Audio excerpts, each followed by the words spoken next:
today we will be talking about Aristotle and the politics, his book Politics, specifically book 3. I will be talking about the chapters 1, 2, 3, and 4 of book 3, and the rest will be up to my friends. So let's begin.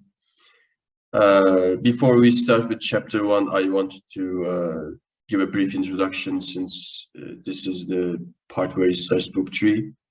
The third book contains much of Aristotle's best work on politics, and much that is of permanent interest. His material is very diverse, and it looks as if he may have assembled and utilized part of some early studies throughout his book.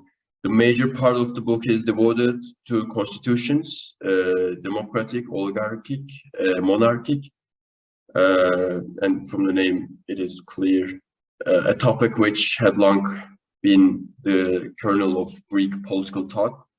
The first chapter opens with a difficult passage for some readers, some of which looks more like notes for a lecture in his continuous discourse, rather than an introduction of a book. He has hardly mentioned that he is about to discuss the constitution of a state when he makes a series of observations, not only about that, but about the polis or state and the polites or citizen. The connection between these observations is not clear, but the argument may have been something like this. One ought, before discussing politia, to define polis. There is no anonymity about this definition, but since a state is made up of its citizens, we should rather begin by defining citizen. There is just as much dispute about this definition, but it must be attempted as primarily to discussing constitution, which is an organized system of relationships governing the state and the citizen. I don't know if you can see this, but let me just move myself here. Okay. So how should we define citizen? And I'm sorry about the S. It seems it's just so in these 1274b and 1275b, there's a different cause allotted to different persons. So in the Senate that we're going to be talking about here, in his explanation of what is a city, it's the beginning of explaining what a city is. For upon this, there is a dispute, for some persons say the city did this or that, while others say not the city, but the oligarchy or the tyranny. We see that the city is only object both the politician have view in all they do, but the government is a particular ordering of those who inhabit a city, as a city is a collective body and, like other wholes, composed of many parts. In this chapter, our first inquiry must be what a citizen is. For what a city is a certain number of citizens, so that we must consider whom we ought to call citizen and who is one. For that man who would be a citizen in a republic would very often not be in an oligarchy.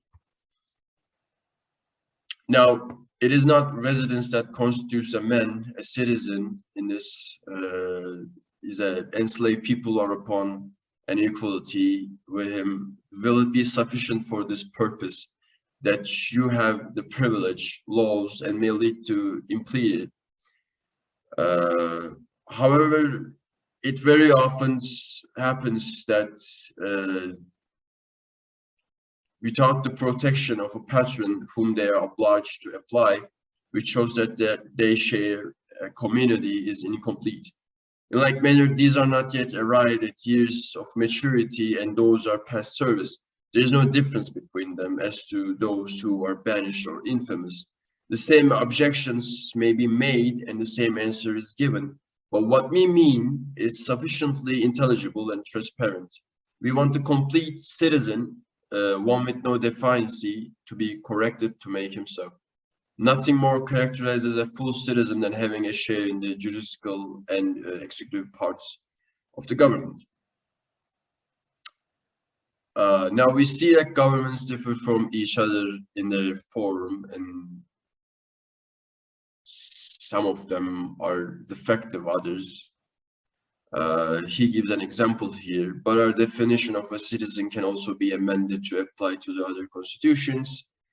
For it is to all or some of these that the task of judging or deliberating is assigned, either on all matters or on some. From this consideration, it has become clear who a citizen is. As soon as a man becomes entitled to participate in the office, deliberative and judicial, we deem him to be a citizen of the state, and several such persons large enough to secure self-sufficient we may be by and large call a state. So here he is talking about how the Senate is consisted of judges, and they come together in case of murder and so like big crimes. But our former description of a citizen will admit of correction, for in some governments the office of a juryman and a member of the General Assembly is not an intermediate one. There are particular persons appointed for these purposes, some or all of the citizens being appointed jurymen or members of the General Assembly.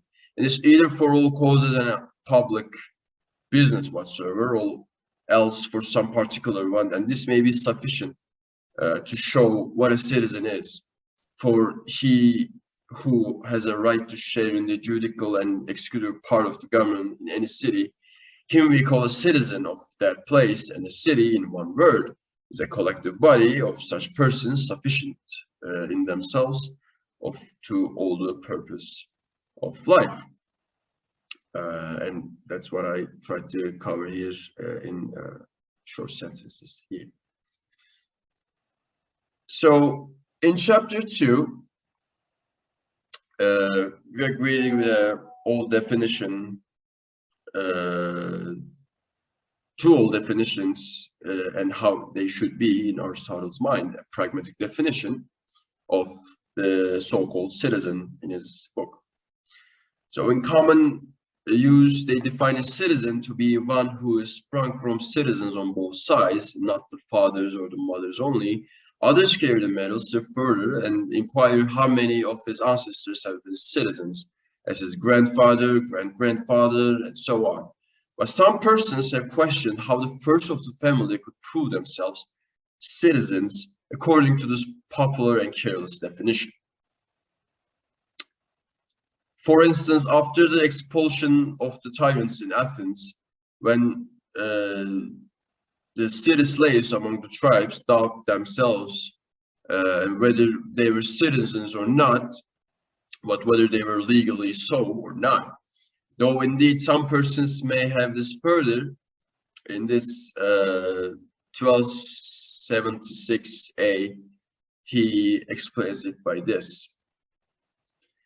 This question of justice or lack of it cannot be separated from the dispute we have already mentioned, one which arises from the difficulties some people raise.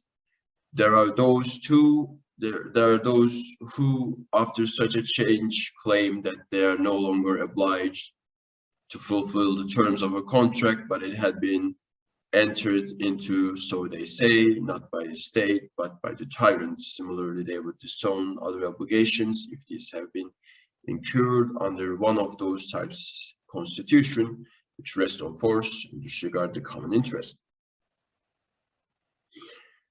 So this is indeed a very simple account of the matter, for its citizens are so, according to this definition, it will be impossible to apply it to the first founders or first inhabitants of the states, who cannot possibly claim in rights either of their father or mother. It is probably a matter of still more difficulty to determine their rights as citizens who are admitted to their freedom after a revolution in the state. As for instance, as at Athens, after the expulsion of the tyrants, this is the thing that happened. And yeah, before that, before we just skip chapter 2, we could also say that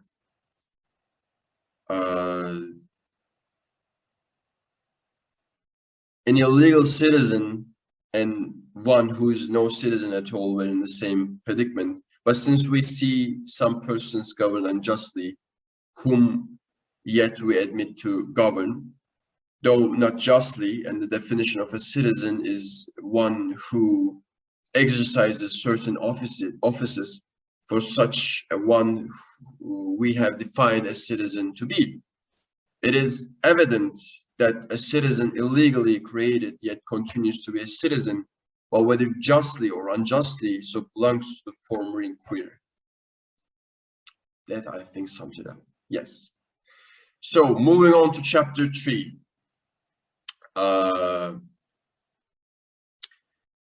Here Aristotle talks about the continuity of identity of the state after dismissing a relatively simplistic criteria based on considerations of territory and population, and now seeks guidance from the plausible analogies of the chores, the groups of actors who danced and sang in Greek drama, and musical modes or styles. The same notes differently arranged produce different styles.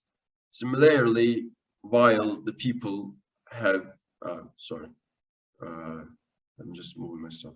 Yeah, the same notes differently arranged produce different styles. Similarly, while the people that make up a state may not change during a revolution, they may nevertheless, as a result of that revolution, be associated differently to make a different constitution, and different constitutions because some or all of those who are citizens under one constitution will not be citizens under another, thus entail different states. This is not such a weird conclusion as it may seem. Aristotle would not wish to deny that a state continues to exist after change of constitution.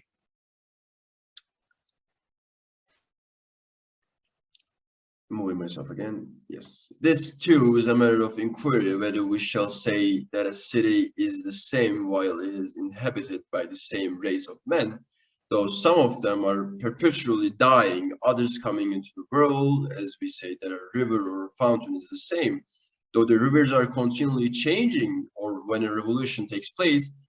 Shall we say the men are the same, but the city is different? For if a city is a community, it is a community of citizens. But if the mode of government should alter and become of another sort, it would seem a necessary consequence that the city is not the same. As regards the tragic chores and as different from the comic, though it may probably consist of the same performance. Thus, every other community or composition is said to be different if the species of composition is different. As in music, the same hands produce different harmony.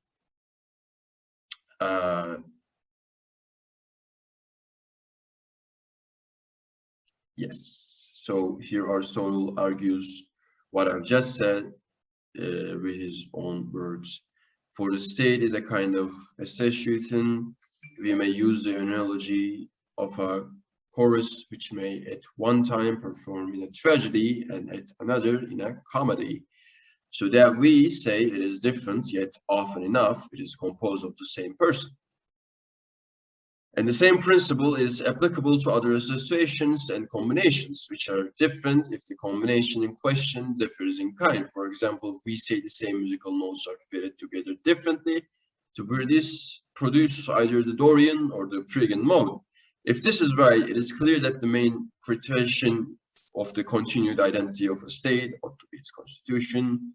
This leaves it quite open, either to change or not to change the name of a state. Yes. So in chapter 4, how far should the good man and the good citizen be distinguished? Aristotle has discussed, but has not really finished discussing, and he will not finish all of his arguments in this chapter, this book, but citizen and state in relation to constitution. He has a difficulty in defining citizen in such a way as to be applicable to all forms of constitution. This same difficulty now reappears in another form. In attempting to find out what a good citizen is, he discovers that here, too, to answer depends largely on the constitution in which the citizenship is held. But if there are different sorts of governments, it is evident that those actions which constitute the virtue of an excellent citizen in one community will not constitute in other. Wherefore the virtue of such a one cannot be perfect, but we say a man is good when his virtues are perfect. From whence it follows that an excellent citizen does not possess that virtue which constitutes a good man. Those who are many ways doubtful concerning this question may be convinced of the truth of it by examining it into the best form states. For if it is impossible that a city should consist entirely of excellent citizens. Besides, as a city is composed of dissimilar parts as an animal is of life and body, the soul of reason and appetite, a family of a man and his wife, property of a master and a slave, in the same manner, as a city is composed of all these and many other very different parts. It necessarily follows that the virtue of all the citizens cannot be the same, as the business of him who leads the band is different from the other dancers, from all which proves it is evident that the virtues of a citizen cannot be one and the same. So before I go and say what Aristotle says,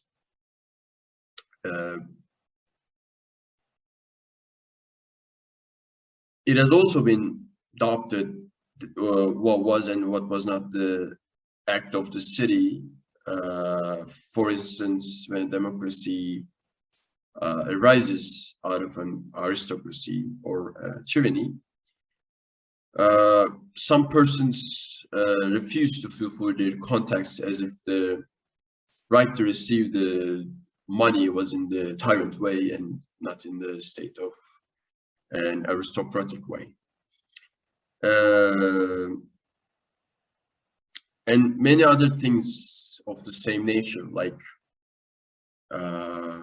if any covenant was founded for violence and not for the common good. Yes, these are all affecting how people and its citizens and the parts getting affected. Yes, so Aristotle here says a city is made up of unlike parts, as an animate creature consists of body and soul consists of reasoning and desiring, and a whole soul consists of husband and wife, and property consists of master and slave. So also a state is made up of these and many other sorts of people besides all different. The virtue of all the citizens cannot therefore be one, any more than in a troop of dancers, the goodness of the leader and that of the followers are one.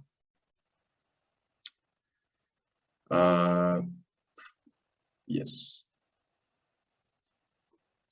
He then explains that there are many sorts of slaves, for their employments are various. Of these, handicraftsmen are one who, as their name imports, get their living by the labor of their hands, and amongst these all, mechanics are included.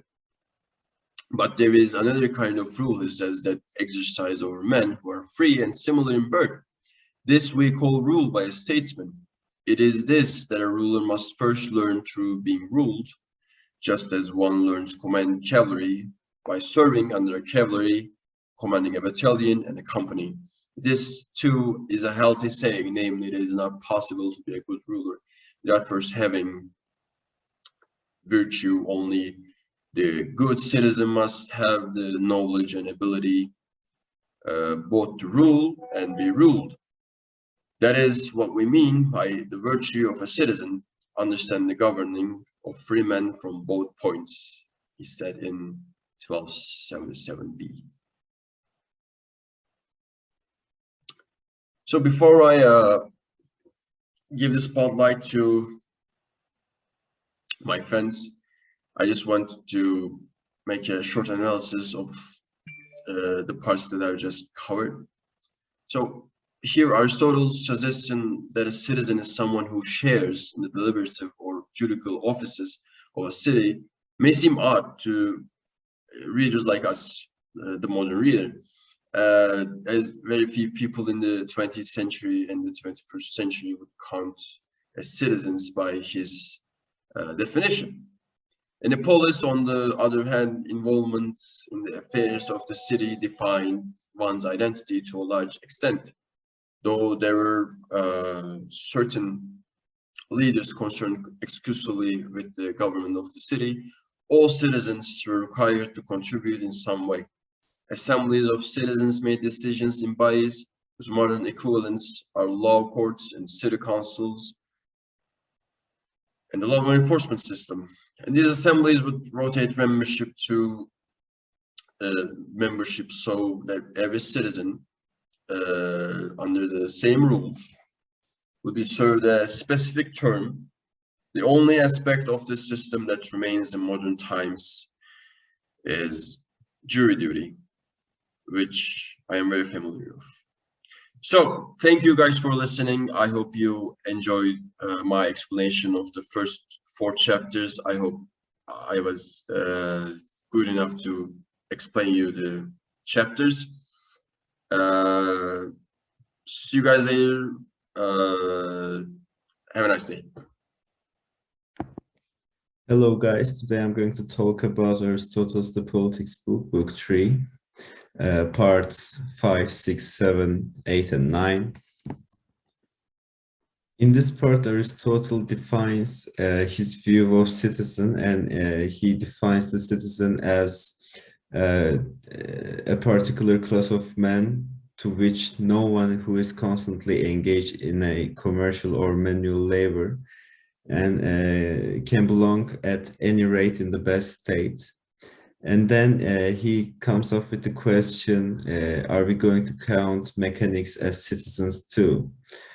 And he concludes that mechanics are not citizens because even if their presence is necessary for the existence of state, he thinks that they must not give the name of citizens to all persons whose presence is necessary for the existence of the state.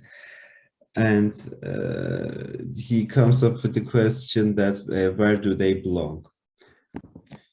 Since they are not a foreign resident or a visitor either, Aristotle comes up with the definition that they are resident aliens.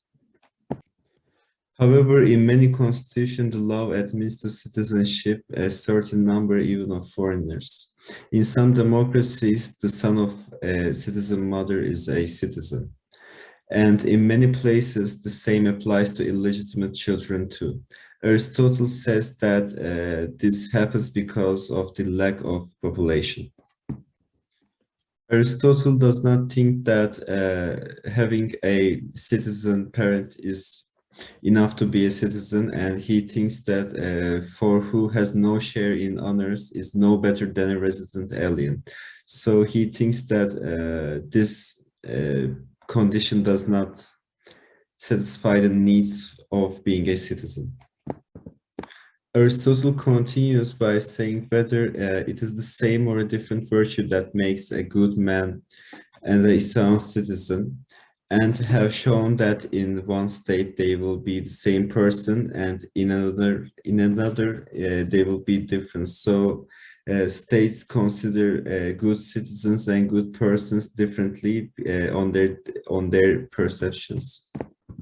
Aristotle continues by saying men have a desire for life together, even when they have no need to seek each other's help. However, common interest is a factor in bringing them together. So, insofar as it contributes to the good life of each, they seek to live together. Then he adds the analogy of the other skills, such as that of a doctor or an athlete trainer, who would only incidentally be concerned with their own interest. Then he adds there's nothing to prevent a trainer on occasion being himself a member of the team in training. as the man who steers the ship is always one of the members of the ship's company.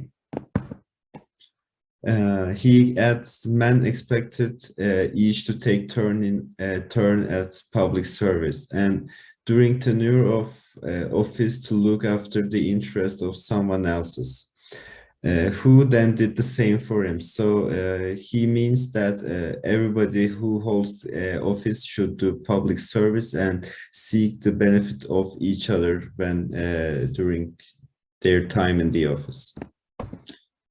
Then Aristotle clears the constitutions as a good, right, who seeks the common good are right, and who seek the good of the rulers are wrong, and he defines what are the right constitutions and what are the wrong constitutions for the society.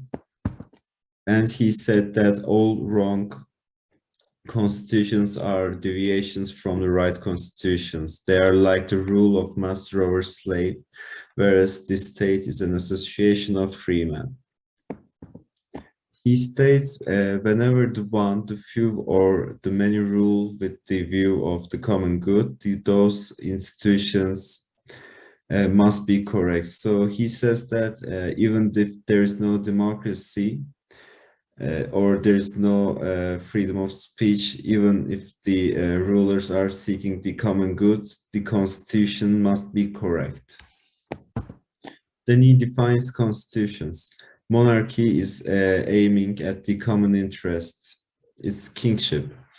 Rule of more than one man but only a few is aristocracy. So-called either because the best man rule or because it aims what is best for the state and all its members. And third is political control exercised by the mass of the populace in common interest. It's polity. This name is common to all constitutions. As he state the right constitutions, the corresponding deviations are from kingship, there's tyranny. From aristocracy, there's oligarchy. And from polity, there's democracy. For tyranny is monarchy for the benefit of the monarch. Oligarchy is the benefit of the man of means. And democracy for the benefit of the man without means. None of the three aims to be of profit of the common interest. They all seek the benefit of a selected group of people.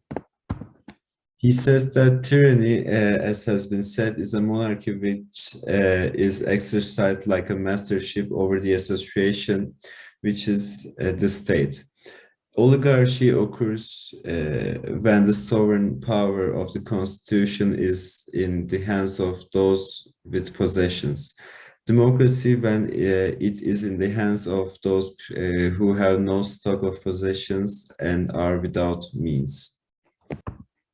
Then he comes with an interesting comparison between oligarchy and democracy, and he said that what really differentiates oligarchy and democracy is wealth or the lack of it. He criticizes oligarchs with their greed. He says that oligarchs, even if they bring little or no profit to the community, they want all of the profit produced by communities. So the state is barely provide living, but it's not making the life goods. But his view of state is not merely to provide a living, but make life good. So oligarchy is, in fact, in contrast with Aristotle's view of state. Thank you guys for listening. Hi guys, my name is Elena. Today I'm going to present to you the Politics-Book III by Aristotle. Now I'm going to present chapters 10, 11, 12, and 13. Let's start with chapter 10. It's called Justice and Sovereignty. This short chapter is a good example of Aristotle's poetic style, in which he makes a number of suggestions in swift succession, only to dismiss them. The opening question, what should be the sovereign authority of the state, links the chapter to the beginning of Book 3. And the question of the justice of the actions of various possible sovereign authorities links the discussion as a whole to the preceding chapter on the just distribution of power. The candidates for sovereignty Aristotle lists for consideration in this chapter are the mass of the people, which means people who are poor, a tyrant, the few, in other words, who are rich, respectable people, the one most worthy man, and law. In the case of 1 to 3, which are the mass of the people, a tyrant, and who are rich, Aristotle is at pains to point out that an authority may commit unjust acts. He instances the taking of the property of other sections of the population and makes the useful point that sovereignty doesn't actually confer justice on anything the sovereign power may do, even if it's just that the rulers in question should hold the sovereignty in the first place. The justice of holding authority and the justice displayed in exercising it in action are indeed different. And the distinction is important, but the chapter is too staccato to reveal Aristotle's views on their exact relationship. The chapter closes with the sober reflection that making law sovereign instead of man solves no difficulties. Law can and does reflect the bias of its framers. Another question is, where ought the sovereign power of the state to reside? With the mass of people, with the rich, with the respectable, with one man the best of all, or a tyrant? There are objections to all this. Thus, suppose the poor use their numerical superiority to make a distribution of the property of the rich. Is not that unjust? No, by Zeus, it may be said. It has been done justly by a decision of the sovereign power. But what else can we call the very height of injustice? And if the majority, having laid their hands on everything, again distribute the possessions of the few, they are obviously destroying the state. But virtue doesn't destroy its possessor, nor is justice destructive of the state. So it is clear that this law too cannot be just. Or secondly, if it is just, any actions taken by a tyrant also must be just. His superior strength enables him to use force, just as the mass of the people who use force on the rich. Thirdly, is it just for the few and the wealthy to rule? If so, and they too do this, and the plunder and help themselves to do goods of the mass, then that is just. And if that is so, then it is just in the former case also. The answer clearly is that all these three states of affairs are bad and not just. Also, there is a fourth alternative, which is that the respectable should rule and have sovereign power over anything, means that all the rest must be without esteem, being debarred from the honor of holding office under the Constitution. For offices, we say, are honors. And if the same persons hold office all the time, the rest must be without honor. Is then the fifth alternative better, which is that one man, the most worthy, should rule? But this is yet more oligarchical because it leaves still larger numbers without honor. It might be objected that it is a bad thing for any human being subject to the affections that enter the soul to have sovereign power, which ought to he reserved for the law. But that will not make any difference to problem cases we have been discussing. There may be a law, but it may have a bias towards oligarchy or democracy, so that exactly the same results will ensue. Now I'm moving to chapter 11, which is called The Wisdom of Collective Judgments. Aristotle now takes one of the candidates for sovereignty, which he had listed and discussed summarily in the last chapter, the mass of the people, and seems at first blush to be espousing a major democratic principle. Many heads are better than one.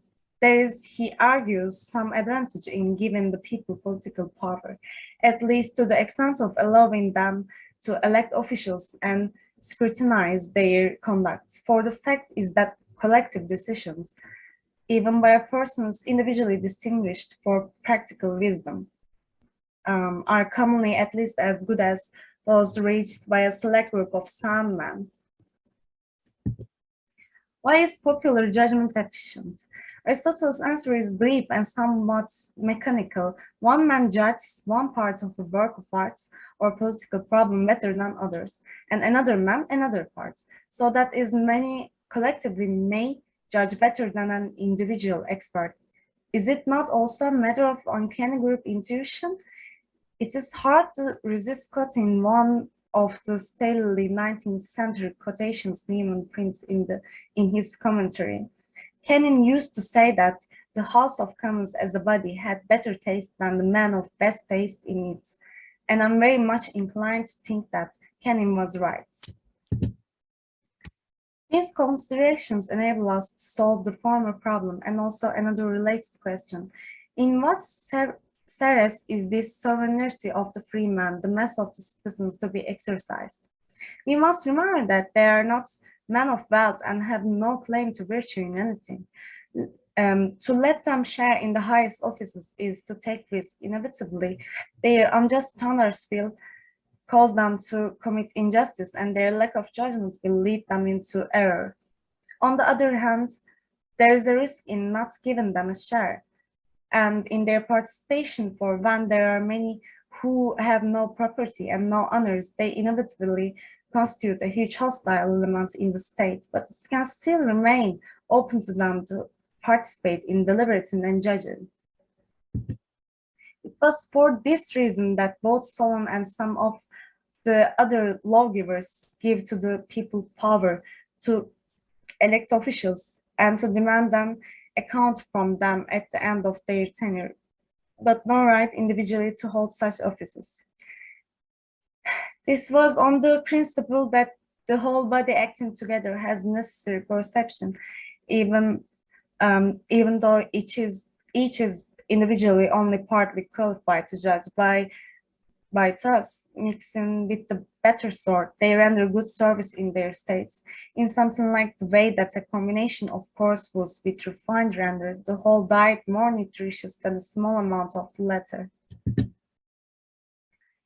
These matters may be regarded as settled in that way, but we must look back at our original problem, from which nothing emerged so clearly as the fact that the laws, if rightly established, ought to be sovereign, and also that officials, whether individually or as a body, ought to have sovereign power to act in all those various matters about which the laws cannot possibly give detailed guidance, for it is never easy to frame general regulations covering every particular.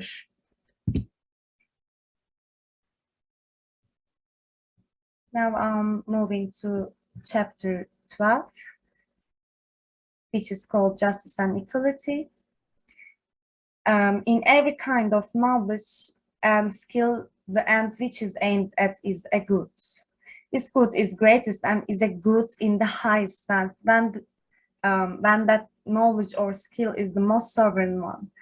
For example, the faculty of statecraft. In the state, the good aimed at is justice, and that means what is for the benefit of the whole community.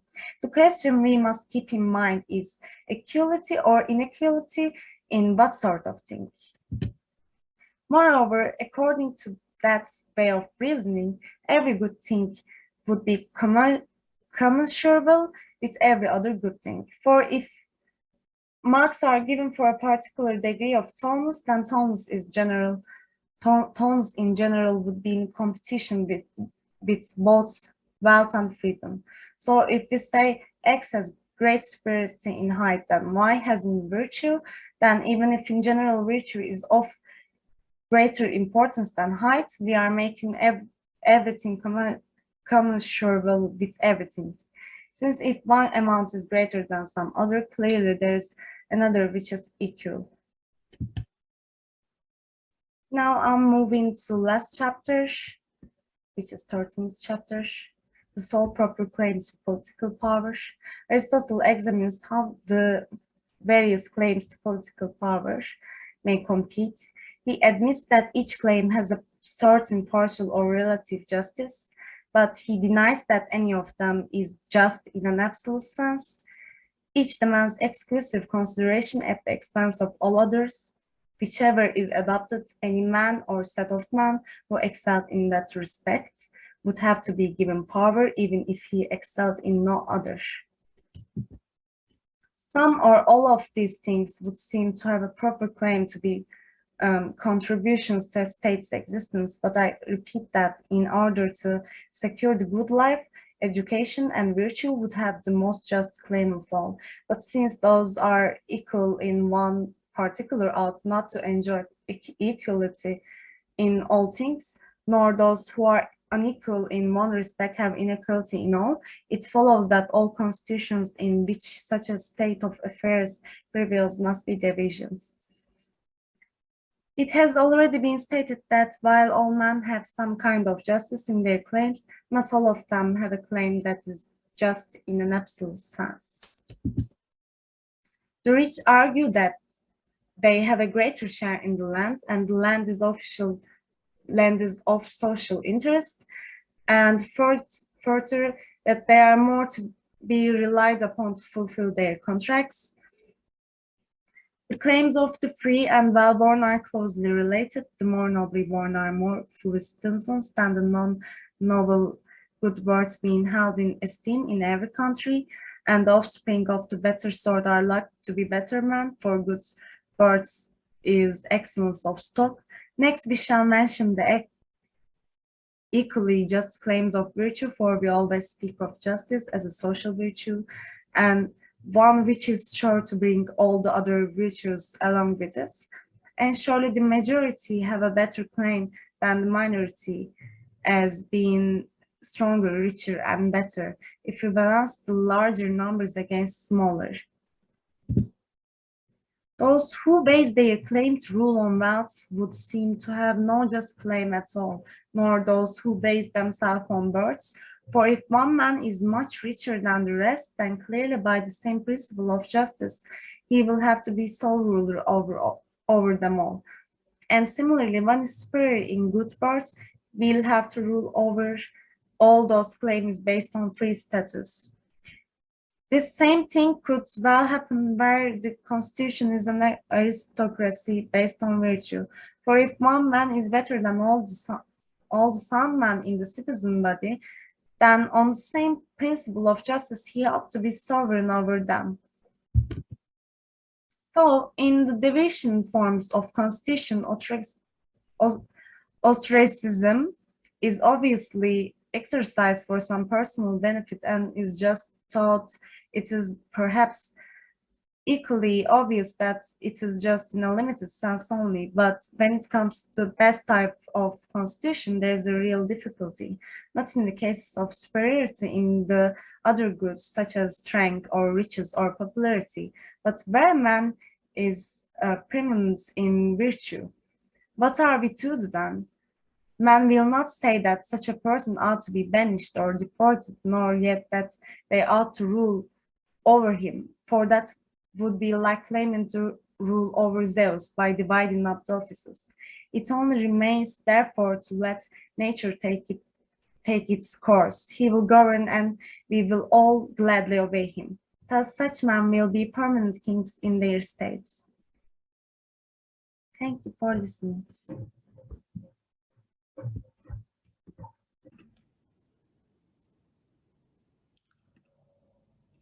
Hello guys, as you know I am Dorul, and today I'm going to present Aristotle Politics, and my part is the end of the book 3. And today I'm going to talk about the 5 types of the kingship and their characteristic by the classification of the Aristotle. And after that I will move on to whether is it more expedient to rule by the best men or the best laws. To start with,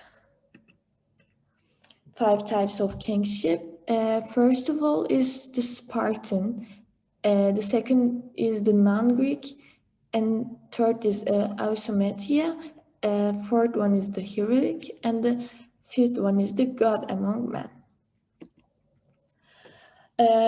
First of all, the Spartan one.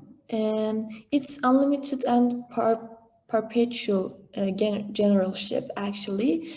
And it's either by birth or by election. It doesn't matter, actually. And it's not authorized to kill anyone except those who do not participate in the war. And has sovereignty over religion and war.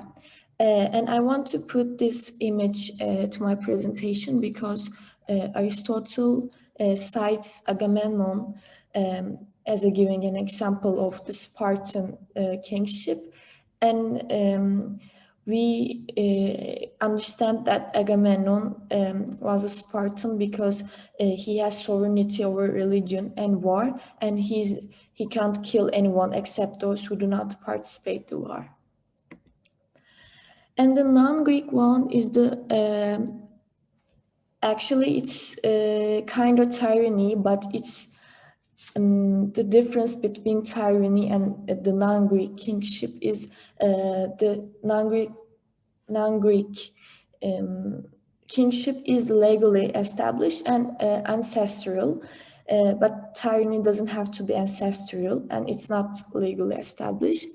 And their legality and ancestral status make them feel safe, so they are trusted by that they are ancestral. And the citizens lack of the need for independence to resist their leaders. And Aristotle give example that because of they are not non-Greek, they don't feel the feeling of independency. To move on, okay, this one is actually elective tyranny, and it exists among the Greeks of old, and it differs from the non-Greek monarchy only in not being ancestral. So we can say that, assuming it's very hard to pronounce. I'm sorry. It's kind of similar with non-Greek kingship. But as I said, it differs that it's not being ancestral. Okay, the heroic kingship is they first elected because they are skilled in war and providing land to people, so they gain trust by their people, by the citizens, and they elected. And once they are elected, they became ancestral. And they had sovereign control of leadership in war and law. We can say it's kind of similar to Spartan one, but the main difference is they are elected because they are talented and they have to prove something to the people. And they are very talented in war. And they're actually, we can say, a general and judge and religious head. Like as we see, the Spartan kingship is also general and a religious head, but Aristotle doesn't mention about judge. Okay. So the last one is the one-man kingship, and the first fourth kingship was restricted in some ways, but this one is unrestricted. So because of that, this is unrestricted. They held in power on everything, and Aristotle will talk about one-man kingship when he while he talking about kingship. So, to moving on the question, Aristotle asked at this point that whether it is more expedient to be ruled by the best man or the best law. So, those who believe that to be ruled by a king is expedient think that the laws show only general principle and do not give day-to-day instructions on matters as they arise, and so they argue it any case too foolish to be guided always by the written rules and written law. So they feel like the written law would not be enough for everything and everyday situations. So the best man will be more expedient. And of course, every man has feelings, whereas the law has no feelings. But it can be said that person will give more sound advice than the law in concrete case. That is why law ensures justice, people should ensure equity. This is actually a really important topic in my department law too. Of course, we trust law about ensuring justice, but the judges and the advocates should ensure the equity, in my opinion, and also for Aristotle too. And Aristotle also asks this, which is the less liable to be corrupted, the sole ruler or the numerical majority who are all good? According to Aristotle, the answer is obviously the majority, because the judgment of one man is bound to be corrupted if he is a bad temper or he has very strong feelings about something. But the other case, it will take a lot of doing to arrange for simultaneously to lose their temper and go wrong. And he also gave an example about water. So as a large amount of water is less easily polluted, so the multitude is less easily corrupted than the few. So he basically says the many are less easily corrupted. And I also agree that because one person can take bad decisions in the day-to-day, like because of your humans, but the majority is, I think, more liable, or sorry, less liable to be corrupted. So I want to give some further information about Aristotle's view. So according to Aristotle, hereditary succession is harmful because it's pointless to accept the children of every talented and virtuous king to be like them. I agree also. It is very important to armed force which will ensure the safety of the king. Is it a level that can defeat a person or a group? Because having enough armed force to destroy society makes him a tyrant. So what I understand from that is because he's a king, he also needs armed force and bodyguards. But it's not too much that scares the citizens and make them feel insecure about their safety. The armed force should only be the one person or one group for attacking the king. So the relation of kingship and law. Even if it's better to certain persons rule, this person should be appointed as guardians of the laws and their servants. Like if there should be even one king, he has to be very strict about laws, and he should be very just person. And where laws can be enforced, laws should be enforced, and where laws are insufficient due to concrete case justice, man should step in. Like as I mentioned, man should always be ensured about equity, but the law is for justice. So the ruler has to be well educated by law, like because he created the law, of course he has to know about law. So Socrates wants to make a classification and categorization that populations. And he said a royal population is such a kind as natural to produce a breed of outstanding virtue fitting it for leadership in the state. And the aristocratic population is such a naturally produced a breed able to govern as benefits-free persons by those who virtue equips them to be leaders in the holding office in the state. And the statesman is a populace of a statesman is one in which there are naturally grows up a breed of citizens able to rule and be ruled according to law, which distributes office and the basis of merit those who are well off financially. And at this point, I don't write about origin of oligarchy, but I want to mention it too because I really found it interesting. So a special function of a good man is them provide benefits, and their appointment as kings should be conscious of the benefits that they brought. Then a large number of people similar virtue were found. They can no longer tolerate the one-man kingship anymore, so they decided to take steps and they created the constitution.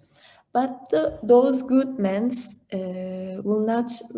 did not remain good, so they actually corrupt, and they started to gain money from their peoples, and they began to make money on what they was common property of all, and they have made a wealth of matter of honor, and this is origin of the oligarchy I want to mention.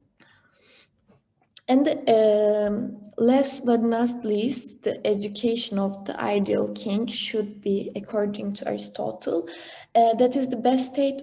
It is bound to be the case that the virtue of a man and the citizens are identical.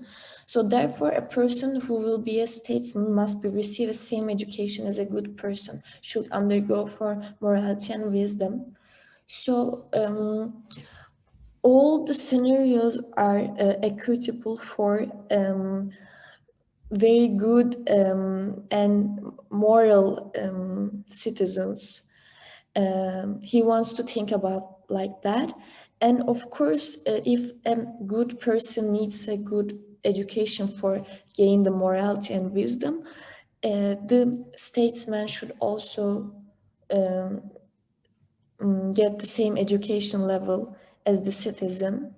So this is what my part is. Thank you for listening. I hope you like it. See you on the class. Bye.